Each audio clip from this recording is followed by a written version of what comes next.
protestent en jetant des pierres sur l'armée israélienne et des attaques contre l'armée israélienne. Cette guerre a aussi été la naissance du Hamas, mouvement de résistance islamique, aujourd'hui considéré comme un groupe terroriste. C'est grâce à cette intifada que la Palestine s'est à nouveau accentuée sur une partie du territoire, réalisant des négociations entre Israël, la Palestine et Israël et les Arabes, mais en ne respectant pas la croûte.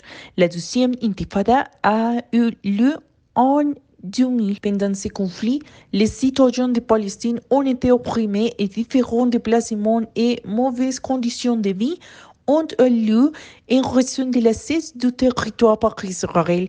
Mais récemment, le conflit a refait surface lorsque les séparateurs, alors que les peuples juifs célébraient le Shabbat, le groupe Hamas a mené une attaque surprise faisant plus de 1400 morts pour la plupart des civils et plus de 200 kidnappés. Maintenant, compte tenu du fait que j'ai mentionné ci-dessous concernant les conflits israélo-palestiniens, je vais partager mon point de vue à ce sujet. Comme le montrent différents documents tout au long de l'histoire, Israël s'est approprié les territoires de la Palestine et a également abusé de son pouvoir pour contrôler les frontières du territoire.